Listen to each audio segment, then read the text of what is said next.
अजित पवार और इस हादसे पर बात करने के लिए। इंद्रजीत, एक बड़ा दुखद निधन जिसने महाराष्ट्र के एक बड़े नेता को छीन लिया है।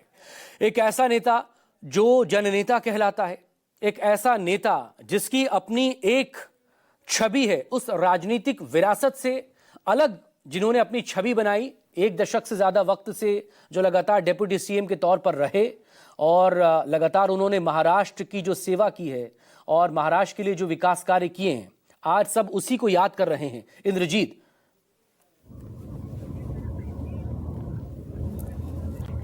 जी बिल्कुल उसको याद कर रहे हैं। उसका नतीजा आप देखिए कि पूरा बारामती इस समय बंद है। बारामती के जिस हॉस्पिटल में उनकी डेड बॉडी रखी गई है, वहां पर बड़ी संख्या में बारामती के लोग इकट्ठा हो गए हैं और जितने भी महाराष्ट्र के बड़े नेता हैं वो सभी इस शोक की घड़ी में बारामती की तरफ रवाना हो चुके हैं। कुछ लोग रोड से जा रहे हैं, कुछ लोग फ्लाइट से जा रहे हैं। चूंकि बारामती में छोटा एयरपोर्ट है, इसलिए सबको फ्लाइट से जा पाना वहां पे मुश्किल होगा।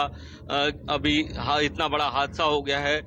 आपने देखा कि जो हादसा हुआ है उसके लिए भी, उसकी जांच के लिए भी एआईबी और डीजीसीए की टीम रवाना हो चुकी है। कुछ ही देर में वहां पे पहुंचेगी और देखेगी कि फ्लाइट वॉइस रिकॉर्डर या कॉकपिट वॉइस रिकॉर्डर से क्या जानकारी मिलती है, क्योंकि अभी जो जानकारी पीआईबी के द्वारा साझा की गई है और जो जानकारी अभी तक डीजीसीए ने पीआईबी से साझा की है, उसके मुताबिक पहले 2 बार लैंडिंग की कोशिश की गई। जब पहले लैंडिंग की कोशिश की गई तो पूछा गया था उससे पहले, जो इंस्ट्रक्टर वहां पर होता है छोटे एयरपोर्ट पर, इंस्ट्रक्टर आमतौर पर जो पायलट होते हैं वो भी पायलट होते हैं, वही होते हैं, उनसे पूछा गया था तो उन्होंने 3000 मीटर की विजिबिलिटी बताया था। इसके अलावा कहा था कि मौसम साफ है। इसके बाद शायद रनवे नहीं दिखा था पायलट को और इसके बाद लैंडिंग नहीं हो पाई थी। फिर दोबारा लैंडिंग की कोशिश की गई और प्लेन क्रैश हो गया।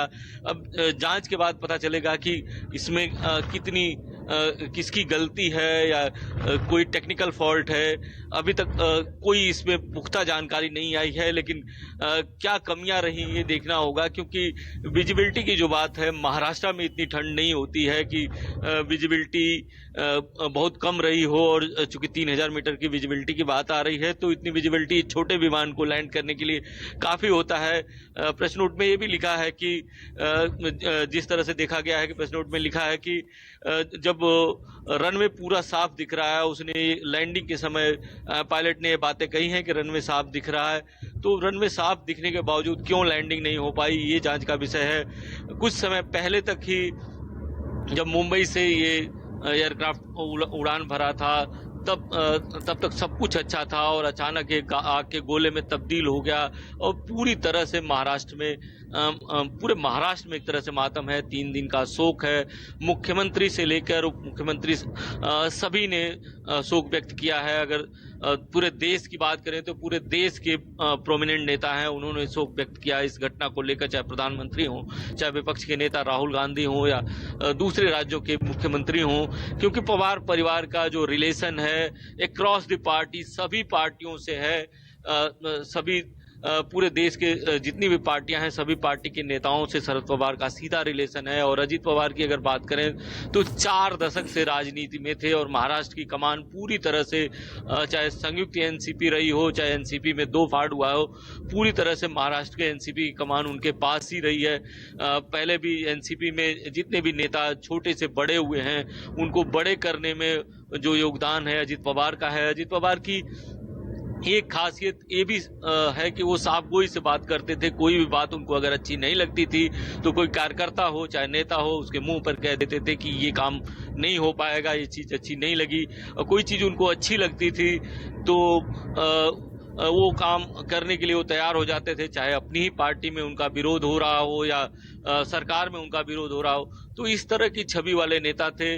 इसके अलावा लाडली बहन योजना का श्रेय भी उनको जाता है और इसके लिए भी जो महाराष्ट्र की लाडली बहनें हैं वो काफी याद करेंगे। हालांकि सरकार में उस समय मुख्यमंत्री एकनाथ शिंदे थे जब लाडली बहन योजना लागू हुई, लेकिन वित्त मंत्री अजित पवार थे और जो मिनिस्ट्री थी उनके जो एनसीपी के पास थी। तो कहीं ना कहीं पूरा श्रेय लाडली बहनों का उनको जाता है और यही कारण है कि आपने देखा कि लाडली बहन के समय जो विधानसभा का चुनाव हो रहा था उस समय वो पूरी तरह से पिंक जैकेट में प्रचार कर रहे थे। बहुत सारी रैलियां किए, लाडली बहनों के साथ मिले और उसका अच्छा खासा असर दिखा। और अनौपचारिक बातचीत में एक बार जब हम लोगों ने विधानसभा चुनाव से पहले उनसे बात की थी, तो उन्होंने ये कहा था कि लाडली बहन का जो असर होगा वो अभी विपक्ष को समझ में नहीं आ रहा है। तो जो बातें थी वो सीधा सीधा बोल देते थे। उन्होंने ये भी कहा कि जो लाडली बहनें हैं, जो अच्छे अमीर घर की लाडली बहनें हैं, जिनके पास बंगले हैं, गाड़ियां हैं, वो भी पैसे ले रही हैं। इस तरह की बातें आमतौर पर राजनेता पत्रकारों से नहीं करते, लेकिन वो साफ तौर पर जो दिल में रहता था वही बाहर रहता था। ऐसे स्वभाव के अजीत दादा थे और अजीत दादा को आज पूरा महाराष्ट्र याद कर रहा है। सांसद भी रहे हैं, इसके अलावा कई बार के इंद्रजीत बने रहिएगा क्योंकि